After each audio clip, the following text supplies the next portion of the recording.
Hello and welcome to the Overly Animated Podcast, where we take animation seriously. We talk everything animation here, including Rick and Morty, which we'll be getting into today. I'm Dylan Hysen, and welcome to our panel discussion for this 8th episode of Rick and Morty, Season 3, Morty's Mind Blowers. Every week here on the Overly Animated Podcast, we have our recap and our panel discussion. So subscribe to us to make sure you don't miss any Rick and Morty content. Overlyanimated.com for everything. But yeah, this is our panel. We have contestants, and they'll be facing off to answer questions about the latest episode of Rick and Morty, and arbitrary points will be assigned to determine a winner. Today, it's a special heads-up match, grudge match. Head-to-head match. Yeah, rivals. We're gonna get out coming, the ladders yeah. and the chairs. This is like a smackdown. Oh wow! Yeah. But yeah, I guess we haven't done anything like wrestling in Rick and Morty. I feel like we should. That would have been theme. But yeah, heads up here between. It's very on brand. It's very on brand for them to have wrestling, but they have not done it. Yeah, I feel like that would make sense between Alex Bonilla. Hi, Alex. Hello, everybody. What was that greeting? I don't know. I thought there was an explanation. It's my fake wrestling okay. thing. Yeah. I don't know. You're playing to the crowd. Okay, and Brit Griffin. Hi. Okay.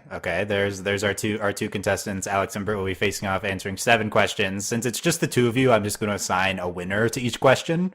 So we don't have to do the 5-point scale. It's just whoever wins the question gets a point, and then whoever hits 4 points at least wins the AKA Dylan is using this as an excuse to not have to do math. Yeah, and no, I the math. approve. The math is a hang up Right. on the fly. Yeah, now we're using boxing rules where you're grading rounds. Yeah, I am. Yeah, 7 rounds. I'm grading each round. I don't know if there's a knockout. I guess if one of you has such a good answer, we could just stop the podcast and it's done. Based on history, it's more who has a terrible answer. Oh yeah, that's true. Maybe I'll stop it for a terrible answer. Anyway, when you answer border for something again, and you're Yeah, just yeah. that's it. I just win. Yeah, first Morty answer. Yeah, is we're done. Okay. And Morty's mind blown. You cannot answer Morty. Yeah, I don't know. There's probably not any ways. I'm gonna pull a who'd Colin McGregor fight. Yeah, you have to stop. Yeah, have to stop the fight. I agree. We'll see. After We'll see. 10 rounds. We'll see who's who. But let's get into this. First question is what is, as always, what is your grade for? We're talking Morty's Mind Blowers, of course, and make sure you check out our recap. But you don't have to listen to that. But let's get into this episode grade on a scale of A to F, according to whatever rating system you have. What would you give this episode, Alex? I ended up giving it a C+. It's certainly a good episode. I guess okay episode, because there are good moments. There are a couple of the mind blowers that are pretty funny, and then there are others that are just like, okay, yeah, sure, and they're like maybe 1 or 2 that are just like, what? And I think the framing device on its own is also pretty funny. But just as a whole episode, it felt very disjointed at times. So it's certainly not as bad. Like this is an okay episode of season 3. So C plus. A C plus for Alex. Okay. There's Alex's answer. Britt, what's your grade for this episode? I'd give it a C minus. Like, I think there was one mind blower that by itself was funny. 2 maybe. And if it really wasn't for Summer showing up at the end of the episode, I would have been like, kind of dumb. They're really good. But it wasn't like the worst episode. There are a couple episodes in season 1 and 2 where I literally was just like hitting the skip button because like I can't watch this. This is so bad. But it was better than those. Okay, C minus. I don't like that take. I don't think there's any episodes you have to skip through. What do you remember off the top of your head? Which would be at the bottom? Okay. No. My bottom episode. Forget is, I watched these like 2 weeks ago. You marathon it. It's understandable. Yeah, my bottom's always been Get Swifty. But But it might have been Get Swifty. yeah, Other than like this song, some of them was like, I don't care about this song. yeah. I'll give my grades, I guess, since we don't have a lot going on. But here's my hot take. This is an F because F. What? A is Girls touch. A is the best episode of Rick and Morty, and F is the worst. And I think this might be the worst episode of Rick and Morty. I think this is worse than Get Swifty. I think it might be. I don't know. Like, I At guess least Get Swifty had like a music montage. I don't know if I liked the music stuff. It was fine. I get Swifty has iced tea, which is great. I think that's funnier than anything in this episode. But Summer, I agree with Britt though. Summer coming in does really tie it together. You guys basically had the same answer. I guess I'll give the first point to Britt here. I'll go. What is based on? Who knows? But yeah, I think most people would probably give it in the C range. I've seen some people defending it though, so I don't know. I think I might be lower on it than anyone else. Yeah, I don't want to come off as saying this is a bad episode by any means. Like I very disagree. Yeah, I very disagree with the idea that this is the worst episode. There's a case that this is the worst episode of the season, maybe, but there were some season 1 episodes that were weaker than this. I mean, it's always hard to compare season 1 to this. You could make the case as like one of the least funny. We'll see what we have for funniest line. It definitely is the least amount of narrative in it, which is always something I latch on to. But we'll see as we go. There's not. We'll see as we keep going here.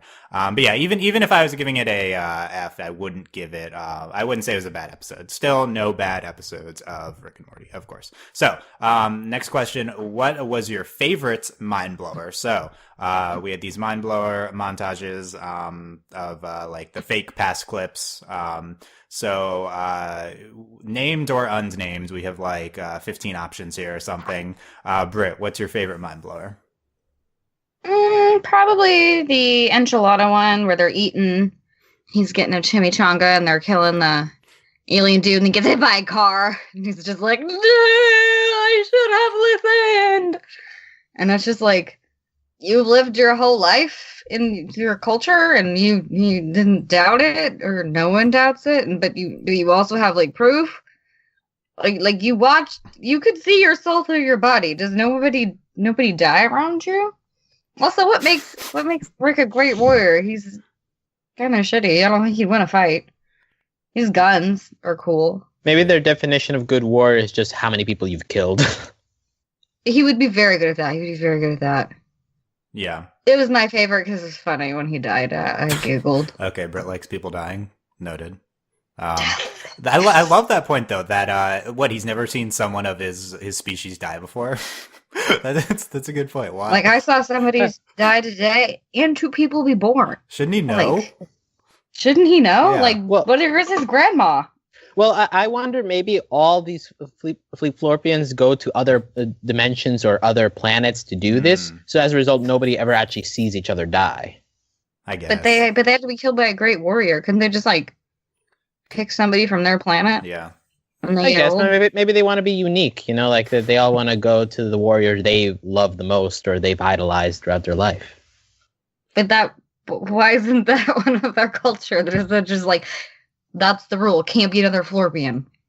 Yeah, I think we dug into this more than was thought about it. Yeah, they didn't put that much thought into it. True. Yeah, so it's an interesting point there. Okay, the whole enchilada Britt has. Alex, what's your favorite mind blower? I think in the end, my favorite was the squirrel mind blower. Like, it's a very silly concept, but like the fact that they give like some of the, I guess, smart, like trying to be smart dialogue to squirrels about Argentina and Guatemala, and like it starts so goofy with like, okay, fine, you want to talk to animals, fine, just go do it. And then like the ending ends up being like, oh, we got to move to another dimension. And like in this show, that's kind of a big thing, but you drop it so nonchalantly at the end of what ends up being a useless vignette here. So it throws a lot of things, and at least to me, the humor works a lot more than it does in some of these other mind blowers. So I enjoyed that one the most. Yeah, a lot of fans of the squirrel, and I agree. It's really, really silly concept for this show, but I think it has the most. They don't have opposable thumbs. The squirrels, yeah. How can they do all that? They don't have thumbs. They're just talking, I guess. Maybe they like, how are they influencing human actions? That's a good point. We don't really see that, but at the very least, they're talking to each other and scheming. Yeah, I found that to be the funniest one, even if it has like the least intellectual concept or whatever. So I don't know, Brit. I like Brit's questioning of the premise. I'll give this one to Alex though. So let's even it up here at 1, and we'll get into more of the mind blowers during the least favorite question. And I said this on the recap podcast. My favorite is the true level one. which we discussed in depth. So what is the funniest line of the episode is our next question. Interested to see if your funniest line comes from a mind blower or from one of the intervening segments. Alex, you're up. Yeah, mine comes from the framing of the episode where after they play the menagerie segment, it's hey, how come I was able to see other people's memories? Sometimes I got to do a little editing, Morty. It helps them play better when we revisit them. I really I got a chuckle when that came out, and just in general, I did appreciate the increase in meta. I feel like we've been lacking meta in this season. I feel like we did it a lot more in season 2, where we were breaking the fourth wall, but we haven't had much of it.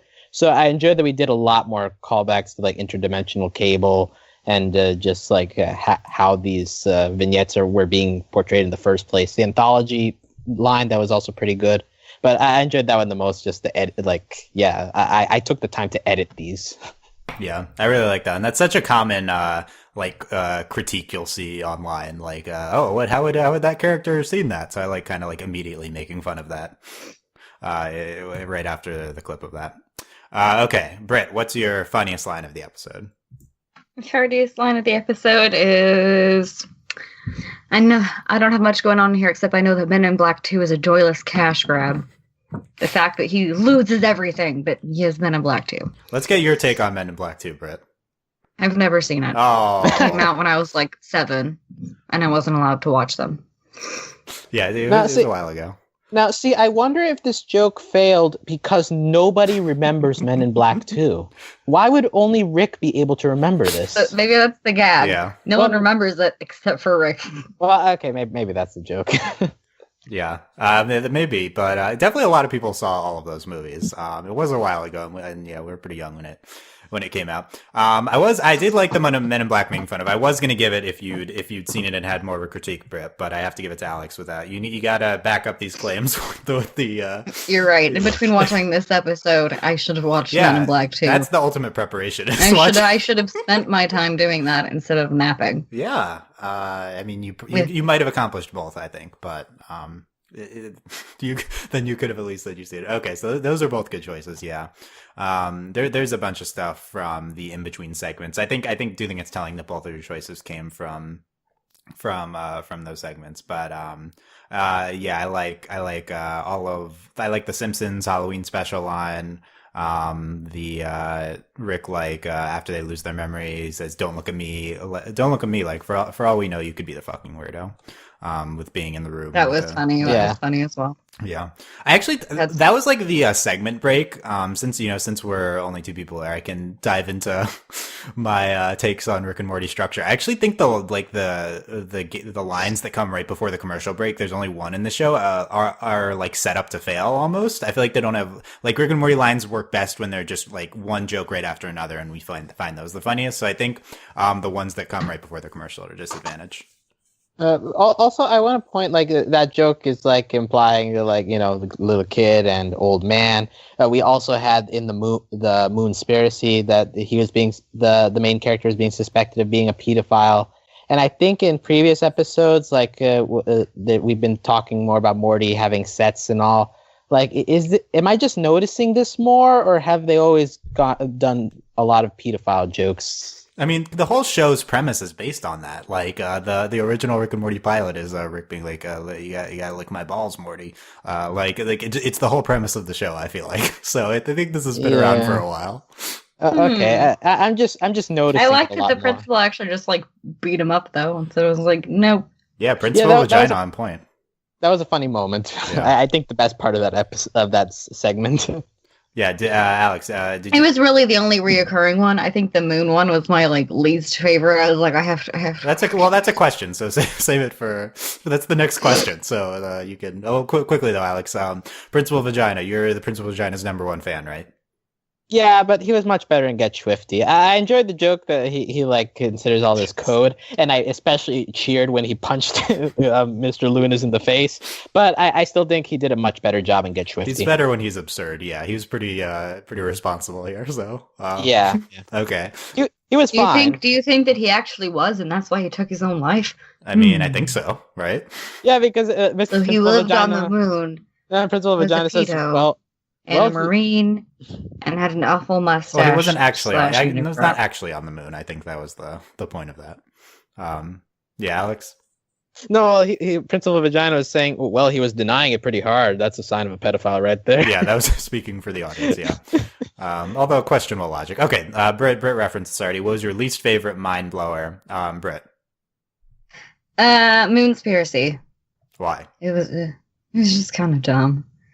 He was on the moon, but he wasn't on the moon. He was a Marine. You're supposed to feel sorry for him, but then also not. And I was like, So you just, it wasn't. you just I were a didn't bit- think it was very funny. Most of all, it didn't have much purpose. I didn't feel like it tied in with the show or the show's humor. It felt very out of left field. We did get a punch in the face. That was kind of its only redeeming quality. But for the most part, I was bored, especially during the dinner scene where he's sitting there arguing with his family. So there's a man on the moon who's just an average-looking dude, and it just felt kind of forced. It was not my favorite. Okay. What's your take on that, Alex? I agree. It was my second least favorite. I have a different answer, but it definitely, I guess just like from the very beginning was like, oh, it might just be a smudge. Like, I guess like from there you're already like taking away legitimacy from Morty's accusation. And then from there it just continues to be like, well, is this actually true? Not really. Like you're never led to believe that this could actually be a real thing. So I think that hurts the segment from having any impact. So you wanted more pedophilia, is what you were saying. I wanted more reason to believe. Yeah, Alex advocating a lot for pedophilia on the show. Hey. No. Yeah, that's how that went. No, I like this one. I think this one was just the most story in it. So I think it had the most foundation. I mean, I get it, like considering its runtime, I don't think there was enough there. Like they accomplish a lot more in shorter amounts of time. So I guess I understand it on that level. But Alex, what's your least favorite? The zip tie magnet one, because the only joke of that segment was Morty likes redheads. I mean, that's just a thing that's been implied the entire show, and it feels like a very retread and just done in the most lazy way. Like, okay, I'll just type in redheads, and a bunch of redheads will push. They were all young redheads. None of them were like 5-year-olds or men. Yeah, what did he type? What did he type in? Yeah, what did he type in to get these specific like 20s redheads? Like, I guess he maybe he typed in Jessica's, and they're all just Jessica-like figures. I don't know, but like it just the joke felt very weak. Yeah, I agree with Alex on that. Also, I feel like it was pretty casually sexist on that joke. Like, I feel like this show does a lot with like women in cocktail dresses like that. We got a lot of that with the Morty, the toxic and healthy Rick and Morty. Yes, we do. And it's like just presenting women as sexual objects there, which is like it's the joke, and we're making fun of that and like adolescent like stuff like that. But even just on a humor level, I think that was the weakest. I'll give Alex a point on that one. Although I think Moonspiracy, there's a lot of validity on that one as well. So Alex 3-1. If Alex wins the next one, we're gonna make the last three bonus double points. So okay. Next two. Okay, we're on question 5. What is the funniest gag of the episode? This is a tough one because this is not a traditional episode. So it's gonna depend a lot on what you could identify any of the mind blowers as gags, to be honest. But interested to see what your guys' answers are for funniest gag of the episode, Alex. Yeah, I called the squirrels my favorite mind blower, but I think they also function as a gag, right? Because like specifically the squirrels being the idea that this is the species that controls human society and has power over, for some reason, just Central and South American governments, but also into Africa. And also they do give a couple of good lines, like, oh, we got a possible Doolittle, and like just them swarming on Morty. And the fact that Rick gives them legitimacy too, like, you can't be fucking with squirrels. So like just the squirrels themselves are just an amazing gag, just because like they're animals that you have around you all the time, that they are just scurrying around. You never really know what they're doing, but who knows? They could be planning something. Okay, the squirrels from Alex. They made me think. Really, did they? Yeah. Okay, I'm skeptical. a squirrel threw an acorn at me once when I was in 5th grade. Kids were making fun of me for like weeks after that. Tell the complete story. Well, I was just in the playground, and me and a friend saw the squirrel throw an acorn off his branch, and it hit me right in the forehead. And so from there, like for 2 weeks, they would be making fun of me, saying that the squirrels hated me. But now with this episode, I'm starting to think, fuck you, Alex. Wait a minute, I'm Guatemalan. These squirrels were trying to overtake Guatemala. It's a sign. Oh wow, they went. They came full circle there. I've never seen a squirrel throw anything. Like, can squirrels even do that? Yeah, that's they don't have thumbs.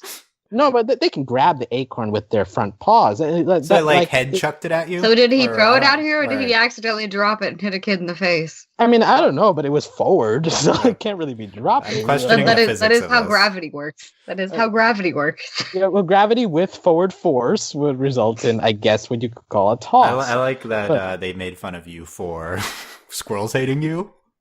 Yes. Well, keep in mind this is elementary school, but still. So was that like a vicious attack? Was it? I interpreted it as one. Okay. Okay, I like that. That and your 1-800-Flowers story are my top 2 Alex stories now. Okay.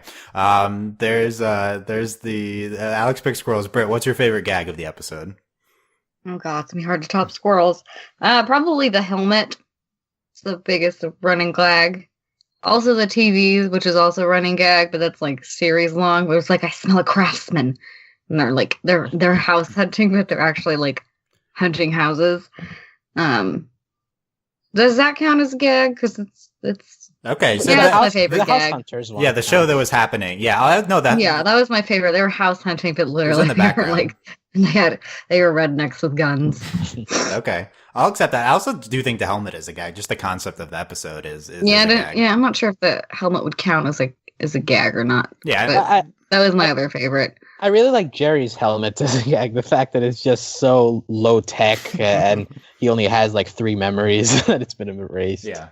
The Jerry one was good too. I do like pointing out the TV show in the background when they were watching interdimensional cable. Not that Britt's answer was stellar, but not going to give it to Alex for repeating the squirrel answer. So despite the incredible story, I feel like that was separate. So I'm going to give this point to Britt.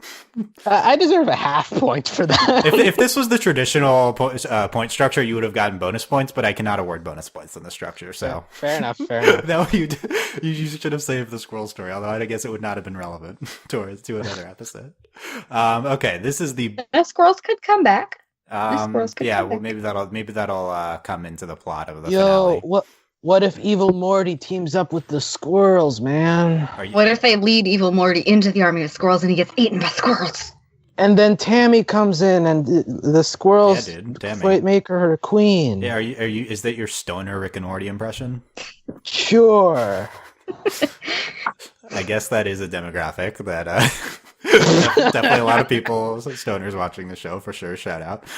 Okay, so what was I? Oh, this is the next question. This is the blank best episode of season 3. So of the season, it's the best, second best, worst, second worst, fifth best, etc. Britt, what do you think here? It is the worst episode of season 3 so far. Okay, why? Because it wasn't very funny, and the plot was kind of meh. And character-wise, we didn't see like a whole lot of building. They kind of just ended up right back where they were because they forgot everything. Summer saves the day. I don't feel like Morty necessarily learned anything from his mistakes, and I feel like by taking away the memories, neither of them are learning from their mistakes. So yeah, kind of inherently no character progression, just based on the premise of it was inherently meaningless. Yeah, that is true. Okay, the worst of the season, says Britt. Alex, what do you say? I say seventh best. I still put this ahead of Vindicators 3 in my mind, is because I think this had a couple more funny gags and a couple better lines than that one. But just on the whole, I think season 3 has done much better with weaving humor and narrative together. And like Britt says, this is kind of hampered by the fact that it is, in essence, a clip show episode, but as Rick says, of clips you've never seen. But just by the nature of the clip show, nothing is supposed to change after. It's supposed to be just things that have already happened. And you just reinforce that by erasing all the memories at the end. Well, although Summer is great in the ending scene.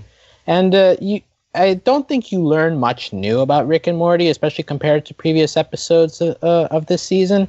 Like, we've always known Rick is a dick. I guess we know that he does dad jokes a little more often, but even that's always been a part of his character. He doesn't know how to pronounce granite. Yeah. Yeah. So I think there are a couple of funny bits in here. So it's seventh best, but there is a wide gulf in my mind between it and Vindicator's 3 or 4. So do you think this is a funnier episode than Vindicators? Yes. Yeah, I don't get that, to be honest. I think Vindicators is like top 3 funny of the season. Yeah, I know I'm the most biased of the group on that episode, but just I still can't find much to salvage from it. Wasn't my favorite. Yeah, I mean it's like third worst this season for me. Anyway, but I mean both reasonable opinions. I'll give it to Britt to even up the score. Heading into the last question, there's my justification. So last question is what are your predictions for next week's episode, the ABCs of Beth? So we see the preview where Rick is they go to the old dimension that Rick made Beth. And Beth is like dissatisfied that was his parenting, and then Rick is like, we can say the line again from the preview because it's so great. But Rick says, "A dad makes the toilet look like R2D2 and it breaks the front page of Reddit, but I'm Charles Manson because I gave you your own world instead of an iPad." Alex, as our resident Redditor, comments on shout out to Reddit in the next episode. Well, true. He also hangs out on Reddit, but okay. I didn't know that. Okay. But yeah, just anything mundane makes it to the top of Reddit, so the joke works. And my question is he mentions that he could have given Beth an iPad. So does this show take place in the future? No. Well, I think it's because when was Beth a child? You're reading too much into it, I think. Okay, I don't think he's being literal. I think he's I don't think he's like looking back on when Beth was a kid. I could have just bought her an iPad, like was available at the time. I think it's like relative to modern parenting. Fair enough, but yeah, I enjoyed the Reddit reference. Yeah. I'm sure Reddit's freaking out over that. I haven't checked. Maybe it'll disrupt our Rick and Morty's front page of just constant memes. Maybe there'll actually be something that's not a meme. Let me check. Nope. Yep. there's my hot take on Rick and Morty. You're just memes. Okay, so I think this landlines for the Rick and Morty subreddit. So yeah, predictions for this Beth episode. Britt, start us off here. Let's see. We go back to Beth. She doesn't like his parenting style, so he goes into the past and he starts parenting all over again. And we go through all the different styles in which he tries to make Beth happy, and some work better than others, and some have consequences. Some she turns evil, some she's like Pope, some, she ends up just like she is. Some Rick and Morty never really hang out. Some she doesn't even have children. Some Jerry, she's still married to him, some not, basically. And he realizes that, hey, I was a really crappy parent and I have no idea what I'm doing. And then he and Beth have cool adventure and they bond, and she gets closer to not being afraid that he's going to leave again, and she'll grow emotionally and not be codependent. Wow, are you predicting all the problems are solved next episode with a happy ending? No, I predict that improvements will be made. Okay. I like it. I didn't expect specific predictions from Britt there. Alex is typically known for the specific predicts here, but I enjoyed that, Britt. Good job. Although, Britt, you called the spa, I think, on the one before that episode, yeah. So we have the So did I, though. I don't look. You can't make that claim because I don't remember. So it's falling on deaf ears. Okay, Alex, tell me what happens on the ABCs of Beth. Okay, just before we move on, I just want to tell you the top posts on the Rick and Morty Reddit right now are an observation that Mr. Meeseeks appeared in this episode, an observation that Rick and Morty both like redheads, and a picture of Gerber Little Bits. So, in other words, nobody cares about the Reddit reference. I'm sorry. Look, maybe this is going to get me hate, but the Rick and Morty subreddit is really shit. What the? It's really bad. Oh my god. You're not helping us get views. I know. You're really not helping. It's really bad. I mean, it's fine. I don't look at anyway. No, as a Reddit user, I can say that on the scale of cartoon subreddits, Rick and Morty isn't the best. The problem is the show's too popular. Like it's like too big, and you can't have anyway. Yeah. Right. Yeah. Now, as to my prediction for this episode, I think what happens is that Beth finally wants alone time with Rick. So Rick, but in his desire to not really take Beth on adventures, just takes her back to this place that she's very well aware of. And so they get in fights and all. But because Rick hasn't come to this dimension or whatever he's created in a long time, there are some issues with the room. Maybe some monsters have evolved, or maybe there are glitches in the system. And so that ends up getting them separated. And Beth somehow has to break her way out of it while fighting maybe childhood traumas that came up because of being stuck in this room at certain points in her childhood. Any more specifics? For example, let's say there is a rock monster that looks like Jerry, but not quite, and Beth has to punch it in the face in order to get out of the cave. That's oddly specific off the top of your head. I don't know. I'm kind of buying it. I'm trying to think what else has been in Beth's childhood that might have messed her up, because We didn't really see anything. Yeah, because we've barely seen anything. Horse things. Yeah. I don't know. Yeah, we gotta see some unicorns. I feel like. Yeah. I think that. Now, here's an interesting question: do we get anything on Beth's mother in this episode? Yeah. We heard about her mom really at all. No, we get the just cheese. Yeah, and Rick Shanker. Yeah, just I hope that's something that shows up. I didn't mention it, but I really hope we see her mother, the original redhead. Yeah, I feel like if you're ever going to bring it up, this would be the episode to do it. Are we going to get forward plot movement? We're only 2 episodes left in the season. The finale is definitely going to be, we're going to bring in Evil Morty. Maybe we'll bring in Tammy. Who knows? Are there anything consequential to the overall plot here, Alex? Plot, I don't think so. Character, maybe, because I don't think we've really talked about her, but Beth, I feel like, has been very misused in this season. I don't think. I agree. Yeah, I don't think her appearances have actually done anything to her character other than make her look more like a dick. And maybe that's the purpose, the fact that without Jerry, Beth is just a female version of Rick. Maybe that's what they're going for. But it doesn't... She's nicer than Rick. She showed up when people's feelings were hurt.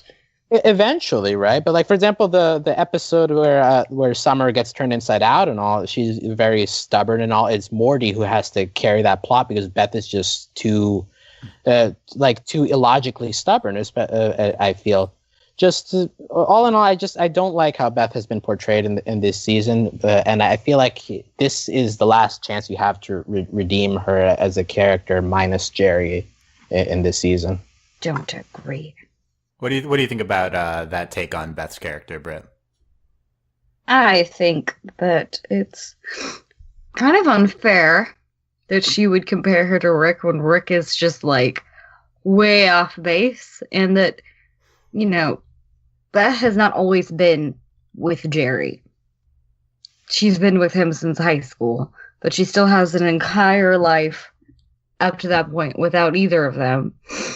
We see her have all sorts of like nice attributes that Jerry doesn't really influence. Like, Jerry doesn't make her patient. He doesn't make her happy or any of these things. And now she's frustrated because she has no outlet for her aggression, where, you know, that was part of the codependency with Jerry, that was that. So now we have, you know, her being stubborn, which is a flaw, but that doesn't make her as bad as Rick, who is like ungodly stubborn. She's much more movable.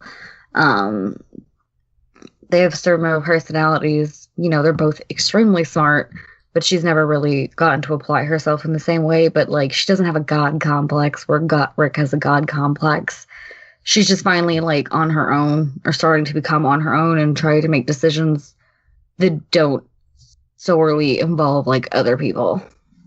And she's, you know. Yeah, and I'd agree with that. I'd agree with that. That Rick, as a whole, is much worse than Beth. I was just referring to the fact that like the qualities of Rick that Beth may have inherited have come out a little bit more because I feel because she doesn't have Jerry to project her anger at. Now she's like doing it at Morty, and sometimes it's Summer, and just like a general, she doesn't have anything to focus it on. And like, I guess in that sense it's worked, but just her appearances, I don't feel have translated that as well as I would have expected, especially considering the hype they were building before the season of Beth character development. Yeah, I wish we had a lot more Beth character development. Hopefully we'll get it in the next few episodes, but I'm not. Yeah, we were promised a lot of Beth here. That was a great discussion on Beth, by the way. I think valid points all around. But it really hasn't paid off to like this is maybe the biggest Beth season even before the Beth episode. But that's not saying much because she wasn't a super big presence in the show before this. No, like Jerry has more things going on than her. Yeah. And he's Jerry. Yeah. I guess Jerry. It hasn't been a big Jerry season either, but we will say we're talking before the specific Beth episode, so let's talk after. We get the one episode, so potentially big Beth episode next week. Very excited for that. Very excited. And then episode 10, where the Tammy reveal will happen. Even though we haven't, I think the theories may be falling apart because we didn't get that character in the last two episodes. So. No, see, they're keeping her hidden. It'll be a huge reveal. Don't worry. Yeah. I still think it's one of the more like. I mean, what else are we calling? Like, obviously Eva Morty, but like other than that, there's nothing really to predict in the last episode. Anyway, we'll get into that on next week's panel and stuff, predicting the finale. But you both did really well in the prediction question, so that's like a tie. But overall, I think Alex wins the heads up here. Although well fought on both sides. Also, can't give the back-to-back win. So, Alex, here, what's your? Hey, Dylan, we're not friends anymore. What's your victory speech? Your FaceTime, and don't talk about squirrels. Okay. Or Morty. Don't talk about squirrels or Morty. No Morty. Fine, but related to the squirrels. wait, what? We're giving two rules. Hey, let me speak.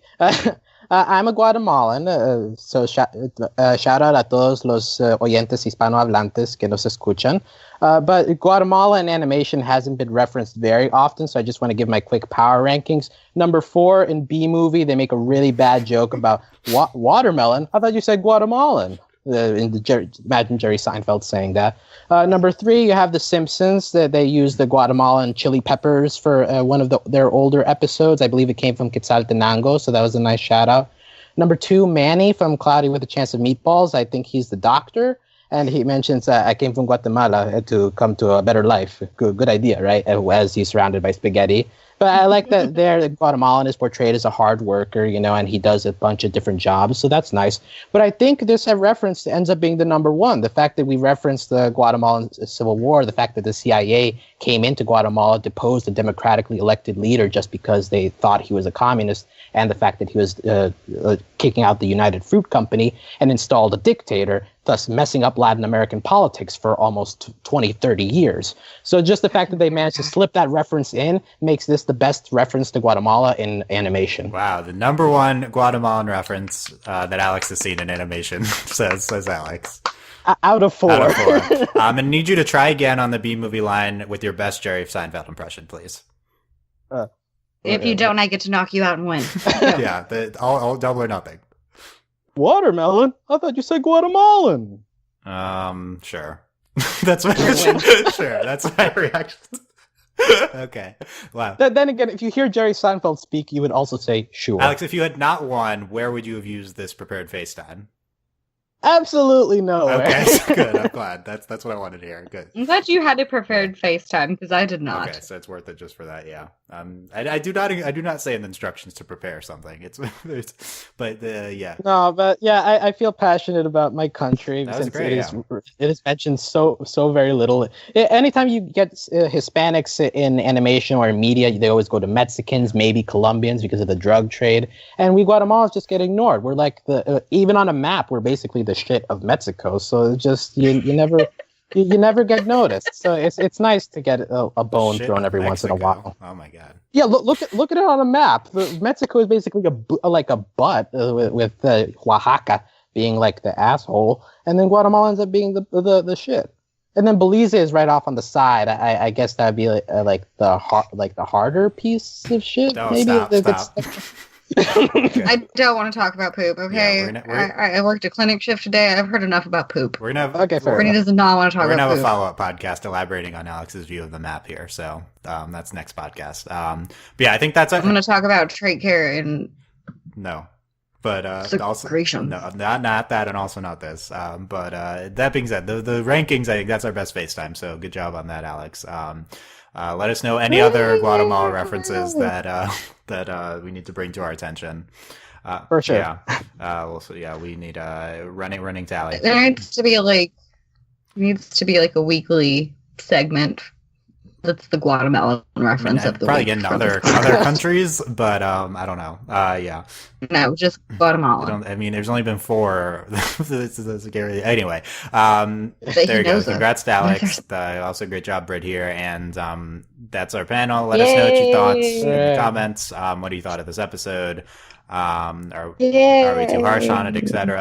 And what are you looking forward to? ABCs of Beth next week. Send us your angry comments. We want to know. I mean, I don't know if I'm going to encourage angry comments, but... Angry comments. Angry comments. Angry comments. Angry comments. No. Well, passionate comments, please. Yeah, I mean, anger is a form of passion. I guess so. Exactly. You could But also be happy. Yeah, we're opening that up to positive Yeah. passion as well. Yeah, maybe. Let us know all that. That's like when SpongeBob and like... Nope, SpongeBob, stop. Yes, nope, no we're- SpongeBob references. This is old SpongeBob. It's like when Plankton's like, be more assertive. He's like, what about assertively nice people? That would have lost the panel if you referenced that during. I think Alex was more likely to reference SpongeBob, and I'm surprised here, to be honest. But yeah, I already lost, Yeah, so that's I could true. bring it Yeah. up now. Yeah. I'm no longer interested in winning something I have already lost. you don't have to be beholden Oh, to not missing up. Yeah, Just as final thoughts, one thing I did also want to get in Morty's Menagerie. I think we barely talked about it. I just want to say that the setting really reminded me of Monsters versus Aliens for some reason. Okay. Yeah, it's a movie that I've forgotten almost totally, but just the fact that they're like in those cells and like outside is just like a canyon of nothingness. Like I don't know, I don't know why this show made me remember Monsters versus Aliens. It's like a useless movie from like 10 years ago. That movie was quite bad. I would agree. That movie was quite bad. I don't know if I'm misremembering what movie that was. I'm quickly googling it. No, it's the one what where I it's the thought. giant- No, that's a good movie. Yeah. It's a good movie. It's not like it's fine, but I think we don't need to make fun of Monsters versus Aliens. Yes, we do. No, it's fine. Yes, we do. Anyway. So there. I'm pretty sure the motivation. Did we ever make fun of Mars versus Moms? Oh my God, Salty, shut the fuck up. Mars versus What? Moms. You're right. That was a thing too. Anyway, we'll talk about all these. Okay, this is okay. We're going down the rail here. Yeah. We have Brit. So check us out, overlyanimated.com. Subscribe to us to not miss any more riveting content like this panel. And Overly Animated Rick and Morty. Search that; it'll come up, and subscribe there.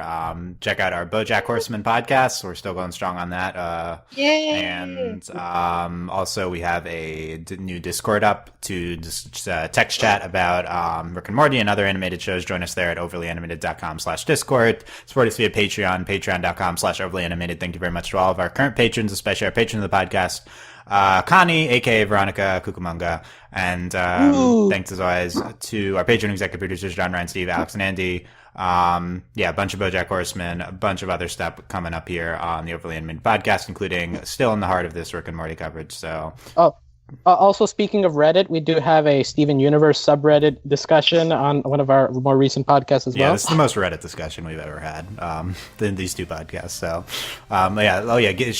give us the hate posts about me making fun of the Rick and Morty subreddit. So I would encourage those hate posts. Yes, yeah. Please. Angry post. Yeah. Angry Okay. post. Angry post. I don't know if that'll be enough, but all that check all that out. Let us know that. Thanks guys for listening. We'll see you next time. Bye. Okay, bye. We'll miss you. Adios. Wait. Bye. Call back. Okay.